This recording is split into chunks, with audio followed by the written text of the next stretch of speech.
Сәлеметсіздер ме? Мен Смағұлова Шынар Сәветханқызы, Семей көпсалалы колледжінің тарих пәнінің оқытушысымын.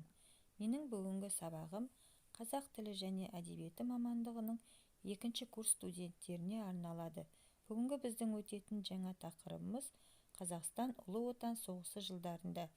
Бүгін біз сабақта Ұлы Отан соғысы туралы қазақстандықтардың ерлігі және олардың соғысқа қосқан үлесі жайлы бүгін біз сабақта толығымен танысатын боламыз. Сабақтың жоспары: Ұлы Отан соғысының шығу себебі, сипаты, Қазақстанның экономикасын соғысқа бейімдеп қайта құру, тыл еңбеккерлерінің еңбегі, қазақстандықтардың Мәскеу, Ленинград, Сталинград майдандарына қатысуы, соғыстың аяқталуы. Ұлы Отан соғысы 1941-1945 жылдар аралығында болды. Фашистік Германия 1941 жылы 22 маусымда соғыс жарияламастан тұтқиылдан КСРО-ға шабуыл жасады. Тарихта 15 мыңнан астам соғыстар болды. Соның ішіндегі ең ауыры, қандысы осы Ұлы Отан соғысы еді. Ұлы Отан соғысында Германия тарапынан 5,5 миллион солдат, 4,7 мың зеңбірек болды. Ал КСРО мемлекеті бойынша 2,7 миллион солдат, 37 бүтін зеңбірек болды.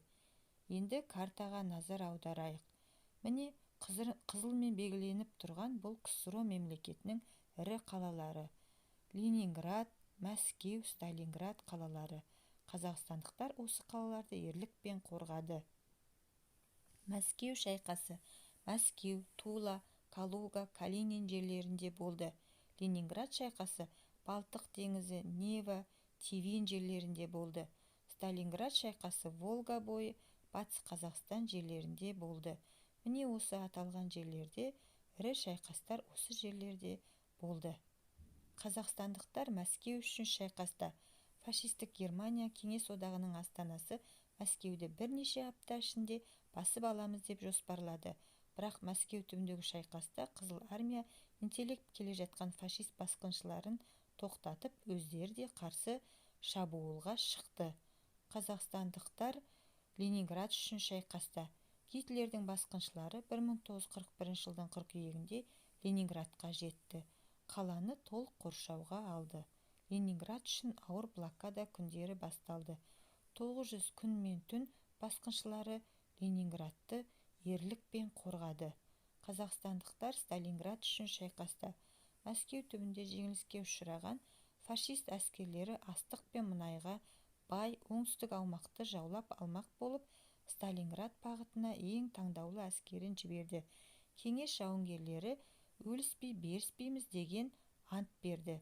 Мәскеу үшін шайқаста ерлік көрсеткен қазақ батыры Бауыржан Момышұлы еді. Мәскеу қаласын қорғауда өшпес ерлік көрсетті. 316-шы атқыштар дивизиясының командирі болды. Төлеген Тоқтаров Мәскеу түбіндегі Бородино селосы үшін шайқаста неміс штабына ең бірінші болып кіріп, 5 неміс офицерін жойып қаза болған Кеңес одағының батыры.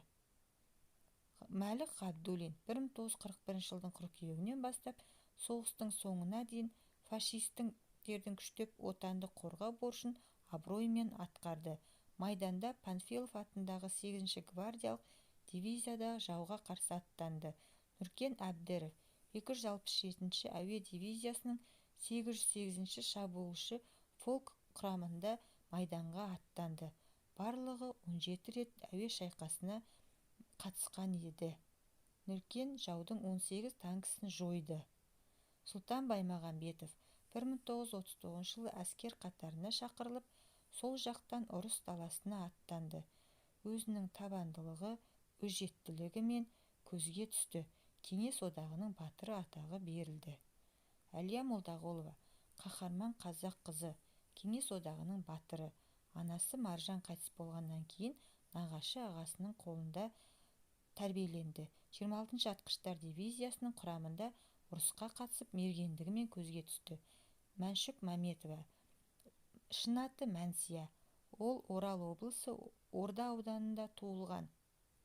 Аға сержант пулеметші Мәншүк мергендігі мен ержүректігімен көзге түсті. Қазақ халқының батыр қыздары Әлия мен Мәншүкке арналған ескерткіш. Бұл ескерткіш қазір Алматы қаласында орналасқан. 1945 жылы 2 мамырда Берлин қаласы алынды. Рейхстаг қабырғасына алғашқы болып ту тіккен Рақымжан Қошқарбаев еді. Ұлы Отан соғысы халқымызға төнген ең ауыр күндер болды. 4 жыл 1418 күн мен түн бойы өз жері мен отаны үшін, келешек ұрпақ үшін жанқилы соғыс жүріп жатты. Сол кездегі Кеңес одағының басқа халқымен бірге жауды талқандап, жеңіске жету ісіне қазақ халқы да өзінің лайықты үлесін қосты. Ұлы Отан соғысы жылдарында біздің қандастарымыз қатыспаған бірде-бір үлкен шайқас болмап еді. 1941-1945 жылдар аралығында Ұлы Отан соғысына 35 миллион адам, соның ішінде 1,5 миллион қазақстандық қатысты. Бұл республика халқының 18 бен 50 жас аралығындағы ересектердің 70% қатысқан еді. Яғни ер азаматтар 70% қатысты. Ұлы Отан соғысында ерліктері үшін Кеңес одағының батыры атағын алғандар барлығы 11.600 адам, қазақстандықтар 497, 500-ге жуық, оның ішінде қазақстар 97, қазақ қыздары 2. Тарихи маңызы: Гитлерлік Германия империалистік Жапонияға жеңудің негізгі еңбек сіңірген Кеңес халқы өз отанының бостандығы мен тәуелсіздігін сақтап қалды. Ұлы Отан соғысында Қазақстаннан 1 миллионнан астам адам әскер қатарына алынды. Соғыста 27 миллион адам қаза тапты. Семей өңірі бойынша 44.984 адам. Кеңес одағының батыры атағын 500 адам алды. Соның ішінде 97-сі қазақтар еді. Ұлы Отан соғысы халыққа не берді, халықтан не алды? Халыққа не берді десек, патриоттық сезім, достық пен бауырластық, халық қаһармандарын, тарихты берді. Халықтан не алды десек, қанша адам өмірін қиды, жаралы, мүгедек, жесірлер, жетімдер көбейді, экономика, шаруашылық құлдырады, қалалар қирады. Енді үйге тапсырма жазып алыңыздар.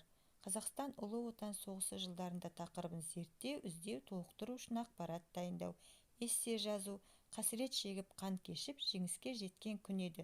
Сонымен қатар Ұлы Отан соғысына қатысқан ата-апаларыңыз туралы жазуға болады. Назар қойып тыңдағандарыңызға рахмет.